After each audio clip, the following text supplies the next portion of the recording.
Hello, welcome again at a new Workplace Ninjas podcast. And this time not in the series that are we doing on some other times. This time on an actual topic. And an actual topic is ChatGPT, OpenAI. That is, everyone is talking about it. Let's see if we have thoughts about that. On the table, again, Kenneth van Surksum, Joost Gelijsteen, two members of the Workplace Ninja team. Also for me. But a new one on the table, Benno. Special guest, yes, Benno Zelders. Thanks for having me. I love this topic, ChatGPT. Use it a lot already. And I would like to discuss the topic with you. Yeah, and what are you doing in your normal day job? In my normal day job, I interfere with almost every IT process you can imagine about.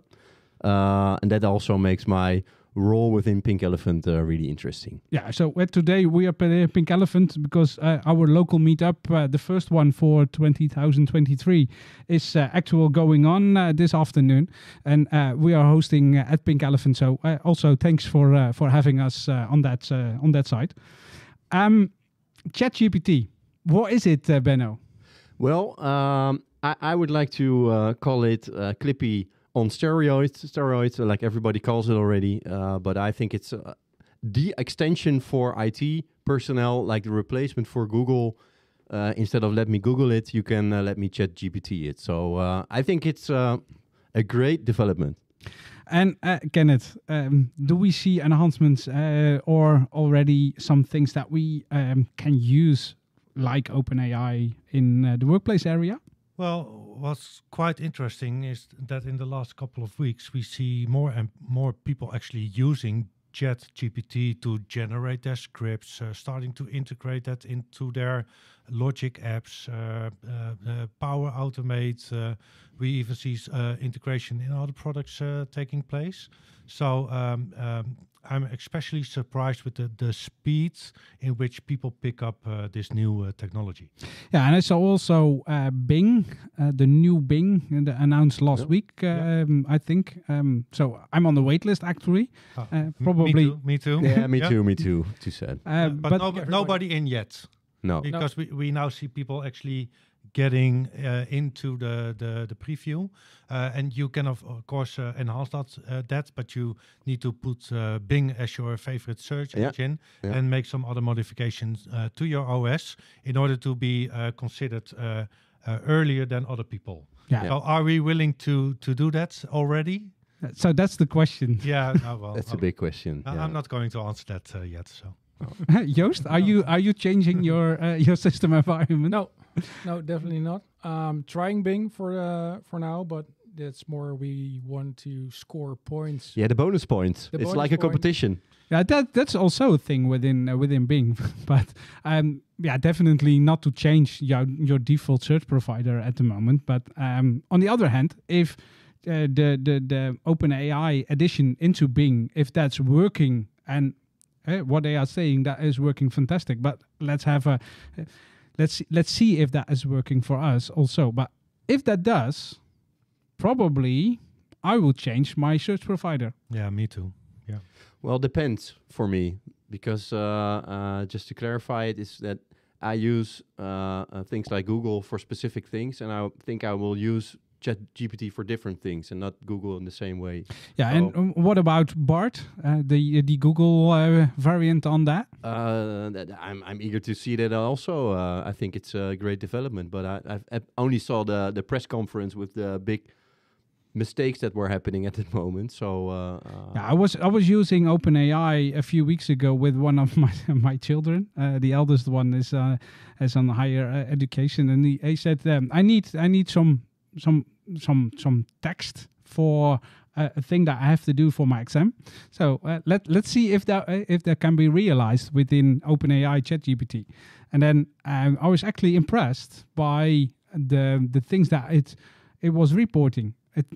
It was quite good. But on the other hand, I talked to one of the teachers, and he said, if you look at higher education or some other education, most of the children are making mistakes in the language, in spelling, and that sort of things. And if you look at ChatGPT, there's no spelling error probably, or quite a few, but very less. Yeah. And that is one of the things.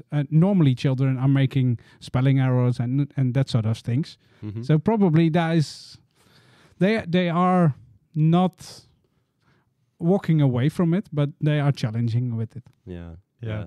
Well, the cool thing is we also tried it because they had, my 8 or 9-year-old had need to do an essay about hamsters or a presentation, and she started using it. But the funny thing about ChatGPT, of course, is you can enhance it with additional context and information. So if you would ask to add some spelling faults for maybe someone from that age, it becomes a bit more challenging. So that's the main difference compared to a search result that you get, is that you can actually answer or ask follow-up questions based on the answers that you get from the AI. Yeah. And therefore you can make it really specific.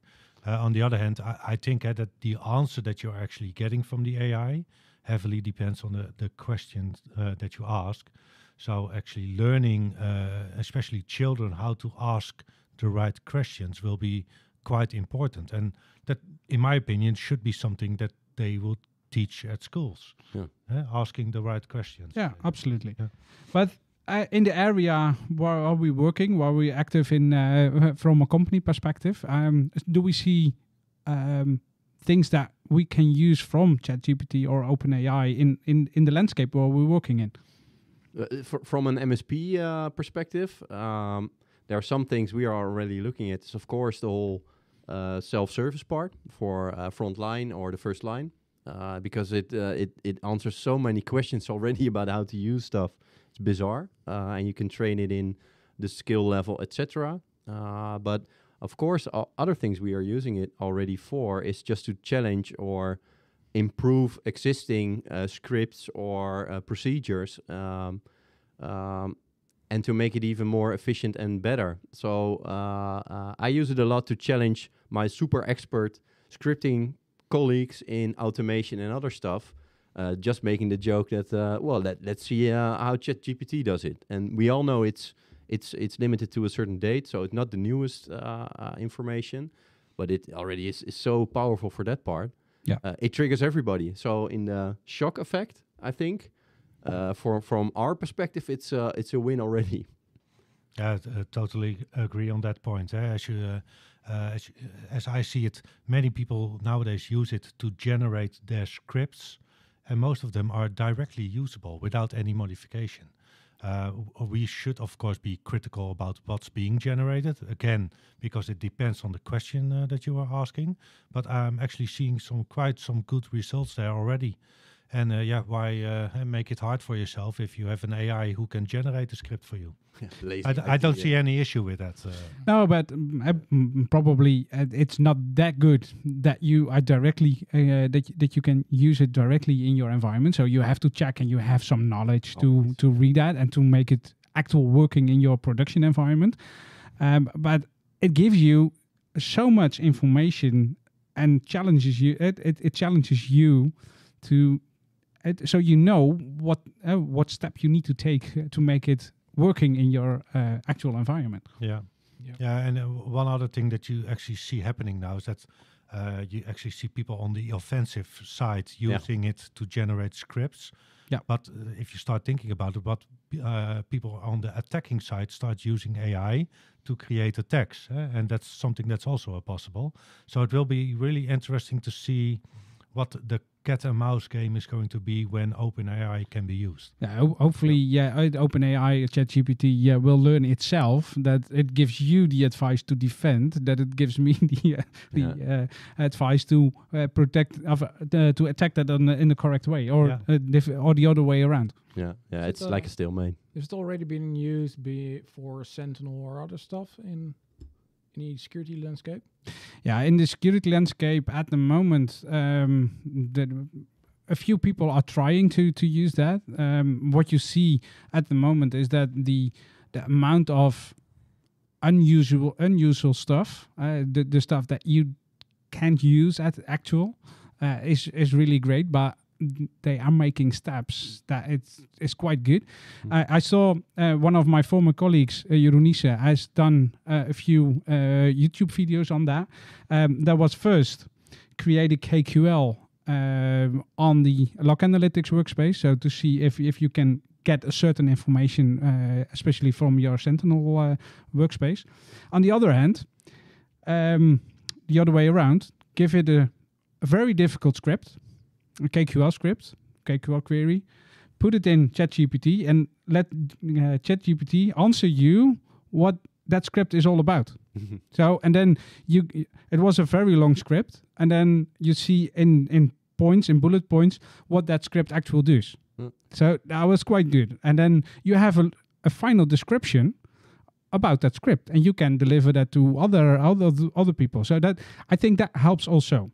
Reverse engineering.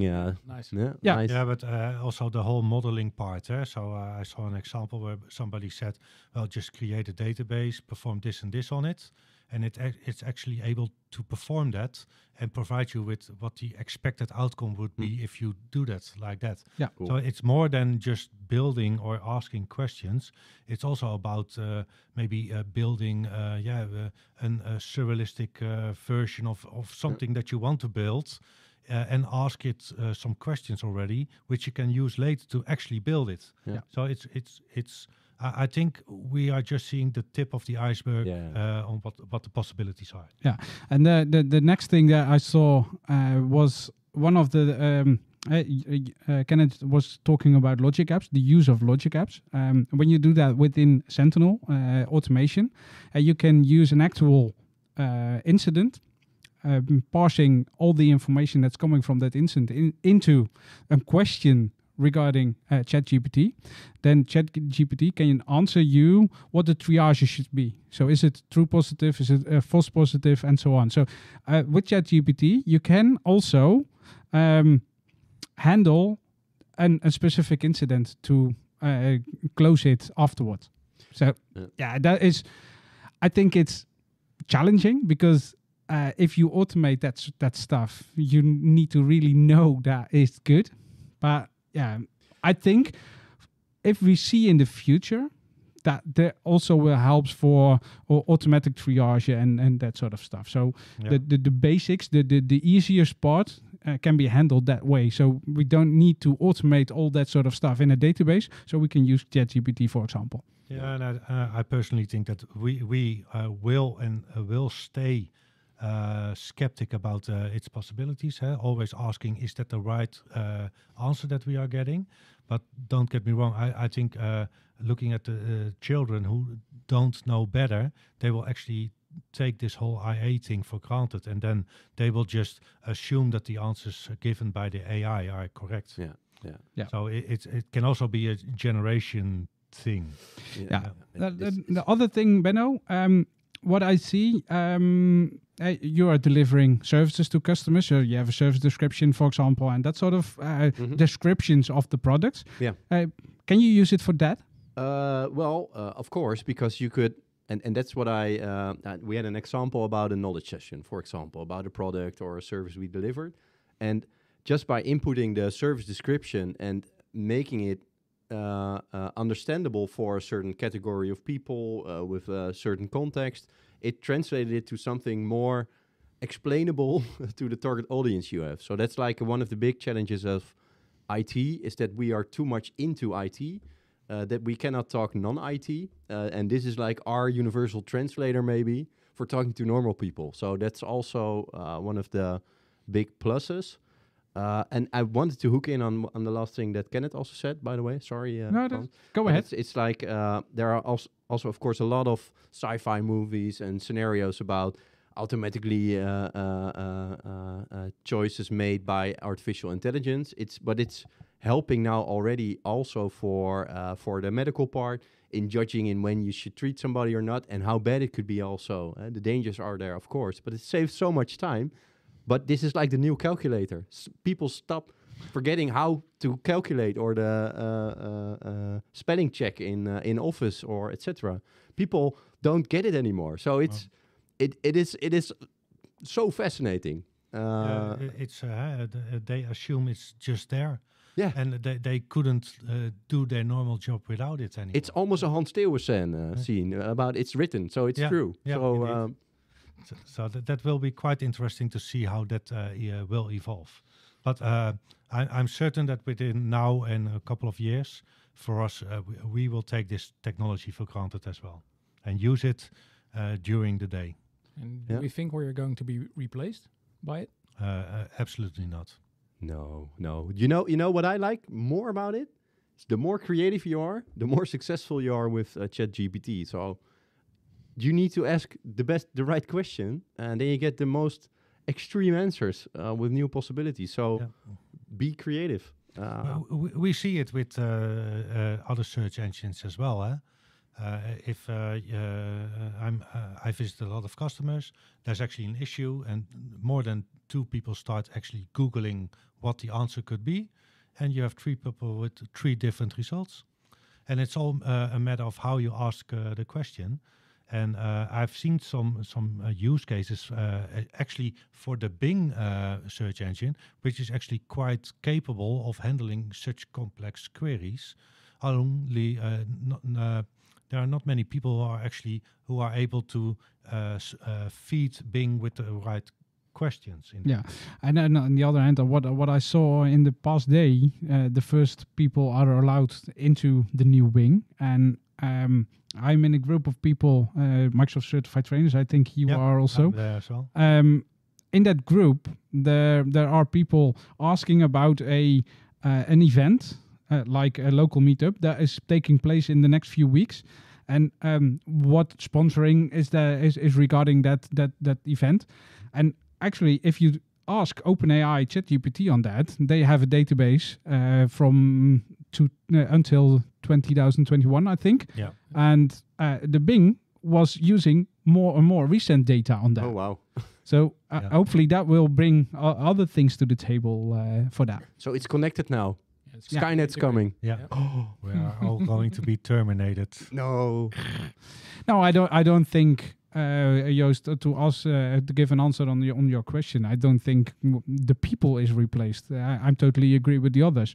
I think it can totally and fully be helpful to make your day job more easy, to have all the lower stuff that we do more and more and more and more, that we can automate that with the use of ChatGPT. Like the example that I gave around Sentinel for using a Logic app and asking ChatGPT to triage an incident, for example. Or replying emails, and you get in a ChatGPT email reply loop. Yeah. How cool would that be? Yeah, I did hear about another discussion which was quite interesting as well. What if Microsoft now has the ChatGPT, Google has Bard?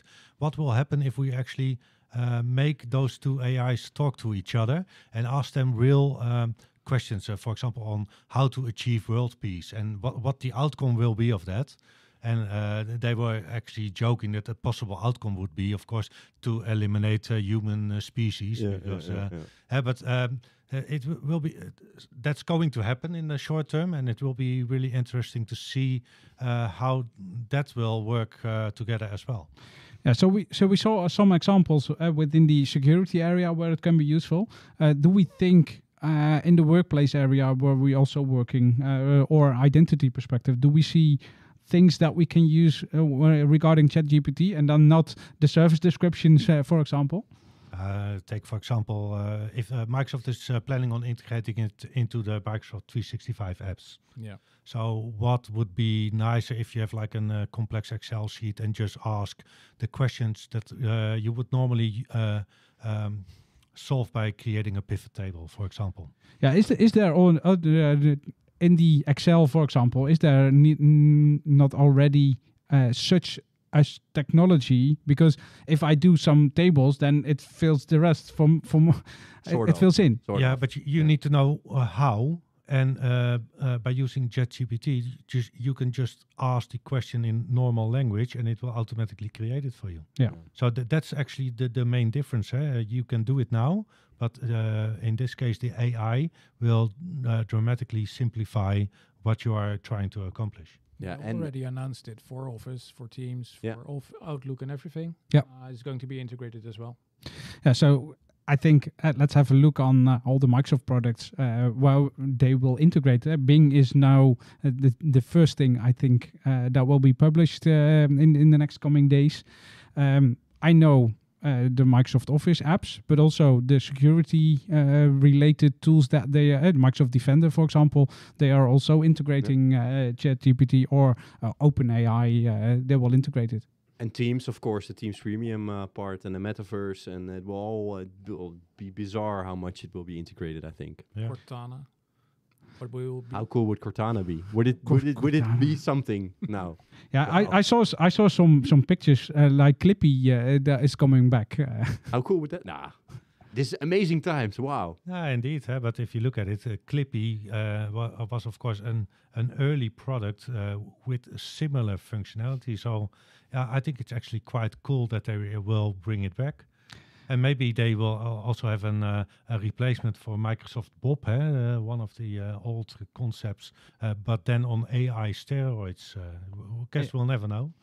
So let's take a look at all the old swag around Clippy that we had in the past. So probably we can reuse it in the next few weeks or months or so. Yeah, awesome. Yeah. Okay, to wrap it up, I think keep an eye on OpenAI in the Microsoft products, but not only in the Microsoft products. I think that it will be used broadly in other tools as well. So I think good to see what's happening there, and probably we'll come back later on it if there are actual things going on. Yeah, I have the idea that we will be talking about AI more in future podcasts. Yeah. Let's do that. So thanks for listening for now. And hopefully we see each other in another podcast or the workplace series that we are launching last week, or another series. We will see each other. Thank you. Thank you. Bye.